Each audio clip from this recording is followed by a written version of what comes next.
One of my favorite stories is when JFK went to go visit the NASA Space Center, and he saw a janitor holding a broom, and he asked him what he was doing, and the janitor replied, "Mr. President, I'm helping put a man on the moon."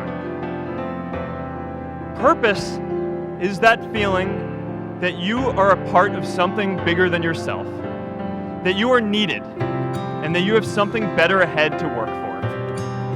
Purpose is what creates true happiness. Every generation has its defining works.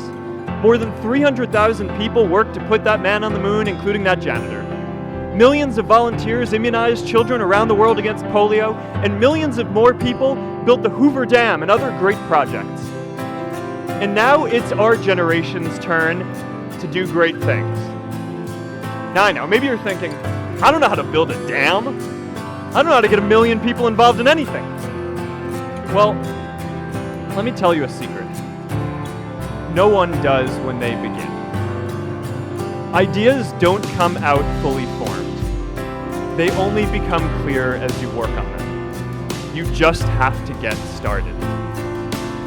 If I had to know everything about connecting people before I got started, I never would have built Facebook.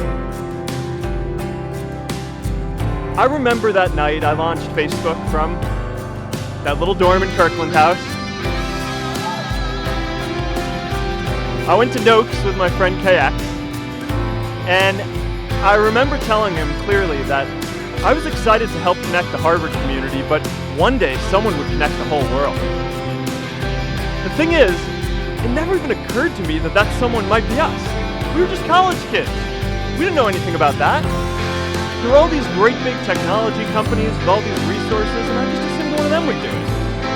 But this idea was so clear to us that all people want to connect. So we just kept working on it, day after day after day. And I know that a lot of you are going to have your own stories just like this. A change in the world that seems so clear that you are sure someone else is going to do it.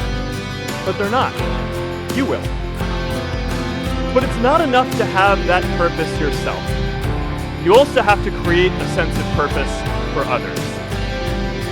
Anyone working on a big vision is going to get called crazy, even if you end up right. Anyone taking on a complex problem is going to get blamed for not fully understanding it, even though it's impossible to know everything up front. Anyone taking initiative will always get criticized for moving too fast because there's always someone who wants to slow you down. An entrepreneurial culture thrives when it is easy to try lots of new ideas. Facebook wasn't the first thing I built. I also built chat systems and games, study tools and music players, and I'm not alone. J.K. Rowling got rejected 12 times before she finally wrote and published Harry Potter. Even Beyoncé had to make hundreds of songs to get Halo. The greatest successes come from having the freedom to fail.